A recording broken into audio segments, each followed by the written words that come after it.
Nellore rural MLA Kotamreddy Sridhar రెడ్డిని లేపేస్తే డబ్బే డబ్బు అంటూ రౌడీ షీటర్లు మాట్లాడుకున్నట్టు బయటకు వచ్చిన ఒక వీడియో పైన ఇప్పుడు అనేక అనుమానాలు వ్యక్తం అవుతున్నాయి. దీనిపైన నిన్నటికి ఈ రోజుకి కూడా అప్పుడే తెలుగుదేశం పార్టీ స్టాండ్, తెలుగుదేశం పార్టీకి అనుకూలమైన పేరున్న మీడియా సంస్థల స్టాండ్ కూడా మారిపోయింది. నిన్న ఈ ఘటన బయటికి వచ్చిన తర్వాత కోటమిరెడ్డి శ్రీధర్ రెడ్డికి హోంమంత్రితో పాటు పలువురు తెలుగుదేశం పార్టీ నాయకులు కూడా ఫోన్ చేసి పరామర్శించారని కూడా వచ్చాయి. కానీ ఈ రోజు ఆ వార్తలు పత్రికల్లో లేవు. ఈనాడు, ఆంధ్రజ్యోతి పత్రికల్లో, మీడియా సంస్థల్లో నిన్న ఈ విషయం బయటకు రాగానే వైఎస్ఆర్సీపీ నేత ప్రమేయం పైన అనుమానం వ్యక్తం అవుతోంది. అరుణతో రౌడీ షీటర్ శ్రీకాంత్ ప్రియురాలు అరుణతో ఒక వైసీపీ నేత ఒప్పందం చేసుకుని కోటమిరెడ్డి శ్రీధర్ రెడ్డి హత్యకు ప్లాన్ చేశారంటూ నిన్నంతా ఆరోపించారు. కానీ ఆ స్టాండ్ ఎక్కువసేపు నిలబడలేదు. నిజంగానే ఈ వ్యవహారంలో వైఎస్ఆర్సీపీ ప్రమేయం ఉండి ఉంటే ఈరోజు ఆంధ్రజ్యోతి పత్రికల్లో కావచ్చు, ఈనాడు పత్రికల్లో కావచ్చు అదే బ్యానర్ ఐటమ్ అయి ఉండేది. అధికార పార్టీ ఎమ్మెల్యే హత్యకు వైసీపీ కుట్ర అని పెద్ద బ్యానర్ ఐటమ్ రాసి ఉండేది. కానీ ఈరోజు ఈ వార్తను ప్రచురించిన విధానం చూస్తే ఆంధ్రజ్యోతి పత్రికలో తొలి పేజీలో అసలు దీన్ని ఊసే లేదు. 14వ పేజీలో కోటమిరెడ్డిని లేపేస్తే డబ్బే డబ్బు అంటూ ఒక హెడ్లైన్ పెట్టి వార్త రాశారు. ఆ వార్తలు ఎక్కడ కూడా ఆంధ్రజ్యోతి అయితే తన పత్రికలో వైఎస్ఆర్సీపీ ప్రస్తావనే తీసుకురాలేదు. ఇంకా ఈనాడు పత్రికలో కూడా సేమ్ మొదటి పేజీలో కాకుండా ఎక్కువ ప్రాధాన్యత 14వ పేజీలో వార్తనేశారు. సేమ్ హెడ్లైన్, కోటమిరెడ్డిని లేపేస్తే డబ్బే డబ్బు అంటూ రాశారు. దీన్ని బట్టి అర్థమవుతున్నది ఏంటంటే వైఎస్ఆర్సీపీ ప్రమేయం లేదన్నది చాలా క్లియర్గా అర్థమవుతుంది. పాయింట్ 1. అయితే వైసీపీ ప్రమేయం ఉండి ఉంటే ఈపాటికి బ్యానర్ ఐటమ్గా ఆంధ్రజ్యోతి, ఈనాడు పత్రికల్లో వచ్చి ఉండేది.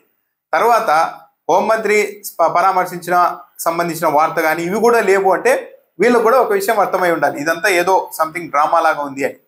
దానికి తోడు నిజంగానే ఈ రౌడీ షీటర్లు అంత సీరియస్గా కోటమిరెడ్డి శ్రీధర్ రెడ్డి గురించి మాట్లాడుకున్నారా, లేకుంటే కోటమిరెడ్డి శ్రీధర్ రెడ్డి పైన రౌడీ షీటర్ శ్రీకాంత్ పెరోల్ విషయంలో అతడి స్నేహితురాలు అరుణకు కోటమిరెడ్డి శ్రీధర్కి మధ్య సంబంధాల వ్యవహారంలో పెద్ద ఎత్తున చర్చ నడుస్తూ ఉండడంతో దాన్ని డైవర్ట్ చేయడానికి ఈ వ్యవహారాన్ని తెరపైకి తెచ్చారా అన్న ఒక ఆరోపణ, విమర్శ కూడా వస్తుంది. ఎందుకంటే ఆ వీడియోలో మాట్లాడుతున్న తీరు చూస్తుంటే రౌడీ షీటర్లు మద్యం మత్తులో ఉన్నారు. కానీ అదే రహస్యంగా చిత్రీకరించిన వీడియో కాదు అన్నది క్లియర్గా అర్థమవుతుంది. ఎందుకంటే వాళ్ళు చూస్తున్నారు, ఒక వ్యక్తి రికార్డ్ చేస్తూ ఉంటే మధ్యలో ఒక వ్యక్తి నువ్వు రికార్డింగ్ ఆపు అని కూడా అంటున్నారు, ఆపై నువ్వు రికార్డ్ చేయడం అని కూడా చెప్తున్నారు. ఆ కెమెరా వైపు వాళ్ళు చూసే మాట్లాడుతూ ఉన్నారు. ఇదంతా ఒక వ్యక్తి డబ్బు ఇబ్బంది అంటే ఇంకో వ్యక్తి కోటమిరెడ్డి శ్రీధర్ రెడ్డిని లేపేస్తే డబ్బే డబ్బు అని మాట్లాడారు. వెంటనే ఇంకో అతను చంపేస్తారా ఆ పని చేస్తే అన్నట్టుగా ఇంకో అతను హెచ్చరిక చేశారు. అంటే ఇదంతా ఒక సరదాగా మాట్లాడుకుంటే దాన్ని కోటమిరెడ్డి శ్రీధర్ రెడ్డి చాలా తెలివిగా వాడుతూ ఉన్నారు అని వైఎస్ఆర్సీపీ ఆరోపిస్తుంది. పైగా ఈ వీడియోలో ఉన్న రౌడీ షీటర్లలో జగదీష్ అనే వ్యక్తి కోటమిరెడ్డి శ్రీధర్ రెడ్డికి చాలా ముఖ్య అనుచరుడు అయితే, మహేష్ అనే మరో రౌడీ షీటర్ కోటమిరెడ్డి శ్రీధర్ రెడ్డి సోదరుడు గిరిధర్కి ప్రధాన అనుచరుడు. ఇంకో వ్యక్తి వినీత్ అనే వ్యక్తి డిప్యూటీ మేయర్ రూప్ కుమార్, టీడీపీ నేత రూప్ కుమార్ కు ముఖ్య అనుచరుడుగా ఉన్నారు. వీళ్ళే ప్రసన్న కుమార్ రెడ్డి, నల్లపరెడ్డి ప్రసన్న కుమార్ రెడ్డి ఇంటి మీద దాడి చేసిన వాళ్ళలో వీళ్ళ ప్రమేయం కూడా ఉంది అని చెప్తున్నారు. ఇలా మొత్తం కోటమిరెడ్డి శ్రీధర్ రెడ్డికి చాలా దగ్గరగా ఉన్న ఈ రౌడీ షీటర్లే ఆయన హత్యకు ఎందుకు ప్లాన్ చేస్తారు? పైగా శ్రీకాంత్కు పెరోల్ ఇవ్వాల్సిందిగా సిఫార్సు చేసిందే కోటమిరెడ్డి అయినప్పుడు ఇక అరుణ కోటమిరెడ్డి శ్రీధర్ రెడ్డిని ఎందుకు చంపాలనుకుంటారు? పైగా అతను అధికార పార్టీ ఎమ్మెల్యేగా ఉన్నారు. ఈ సమయంలో హత్యలు చేసేంత సాహసం ఎవరు చేస్తారు? ఇంకో విషయం ఏంటంటే నేను కోటమిరెడ్డి శ్రీధర్ రెడ్డి చెప్పింది ఏంటంటే ఈనాడు వెబ్సైట్లోనే రాశారు, నాకు మంత్రి పదవి కంటే ప్రాణాలు ముఖ్యమని ఆయన వ్యాఖ్యానించారని కూడా చెప్పారు. అంటే మంత్రి పదవి ప్రస్తావన ఎందుకు వచ్చింది అంటే కోటమిరెడ్డి శ్రీధర్ రెడ్డి మంత్రి పదవి రేసులో అడ్డొస్తాడు అని చెప్పేసి, అంటే టీడీపీ వాళ్ళు ఎవరైనా ఈ ప్లాన్ చేశారా? అలా అనుకోవడానికి కూడా ఎక్కువ స్కోప్ ఉంటుంది కదా. సో వైఎస్ఆర్సీపీ ప్రమేయం లేదు అన్నది అయితే చాలా క్లియర్గానే వాళ్ళు కూడా ఒప్పుకుంటున్నారు. ఒకవేళ వైఎస్ఆర్సీపీ ప్రమేయమే ఉండి ఉంటే, ఏ నేత ప్రమేయమైనా ఉండి ఉంటే ఈపాటికి మొత్తం భూమి బద్దలై ఉండేది, బ్యానర్ ఐటమ్స్ అవే ఉండేవి.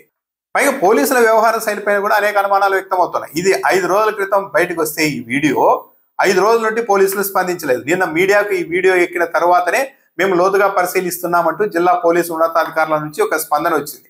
తనకు ముందు నుంచే ప్రాణహాని ఉందని తెలిసినా సరే శుక్రవారం మధ్యాహ్నం వరకు రౌడీ షీటర్లు బయట తిరుగుతూ ఉన్నారు అని కోటమిరెడ్డి శ్రీధర్ రెడ్డి అసంతృప్తి వ్యక్తం చేశారు. అసలు నెల్లూరులో ఏం జరుగుతుంది? నిజంగానే ఒక అధికార పార్టీ ఎమ్మెల్యేని లేపేస్తే డబ్బే డబ్బు అని అంత ఈజీగా రౌడీ షీటర్లు ఒక చోట అంతా చేరి మాట్లాడుతూ ఉన్నారంటే పోలీసు వ్యవస్థ ఏం చేస్తుంది? ఇది రాష్ట్ర పోలీసుకి, రాష్ట్ర ప్రభుత్వానికి అవమానం కదా. అంటే ఇదంతా ఏంది? తెలుగుదేశం పార్టీ నాయకులు, ఎమ్మెల్యేలు ఇచ్చిన చెరువుతోనే నెల్లూరులో ఇలా రౌడీ షీటర్లు ఈ స్థాయిలో రెచ్చిపోతూ ఉన్నారన్నది మాత్రం చాలా స్పష్టంగా ప్రజలకు అర్థమవుతుంది. నెల్లూరులో ఎమ్మెల్యే కోటమిరెడ్డి శ్రీధర్ రెడ్డి ఈ రౌడీ షీటర్లను ముందు పెట్టే దందాలు, సెటిల్మెంట్లు చేస్తూ ఉంటున్నారు అన్న ఆరోపణలు ఈరోజు పత్రికల్లో వచ్చాయి. వీళ్ళ మధ్య సంబంధాలు ఉన్నాయనేది చాలా స్పష్టంగానే అర్థమవుతుంది. శ్రీకాంత్ పెరోల్ కావచ్చు, అరుణ, ఇంకోటి ఏంటంటే అరుణ ఫోన్లో అనేక సంభాషణల్లో కోటమిరెడ్డి శ్రీధర్ రెడ్డి ప్రమేయం వస్తూ ఉండడం చూసి పోలీసులే విస్మయం వ్యక్తం చేస్తున్నారని కూడా వార్తలు వస్తున్నాయి. వీటన్నింటి నేపథ్యంలో దీన్ని ఒక సింపతి కోసం వాడారా ఈ వీడియోని అన్న చర్చ కూడా నడుస్తుంది. మొత్తం మీద అయితే రౌడీ షీటర్లతో అధికార పార్టీ ఎమ్మెల్యేలు ఈ స్థాయిలో సంబంధాలు పెట్టుకోవడం ఏంటి, కొందరికి పెరోళ్ళు ఇప్పించేందుకు ప్రయత్నించడం ఏంటి, మళ్ళీ వాళ్ళే మమ్మల్ని హత్య చేసేందుకు ప్రయత్నిస్తున్నారంటూ ఆరోపించడం ఏంటి, ఆ వీడియోలు బయటకు రావడం ఏంటి, 5 రోజులైనా సరే పోలీసులు ఏమీ తెలియనట్టు ఉండడం ఏంటి, ఇవన్నీ చూస్తూ ఉంటే అసలు నెల్లూరులో ఈ వ్యవహారాలన్నీ చాలా ఆందోళనకరమైన స్థాయిలో ఉన్నాయి, ఆందోళన కలిగించే స్థాయిలో ఉన్నాయి అన్నది క్లియర్గా అర్థమవుతోంది.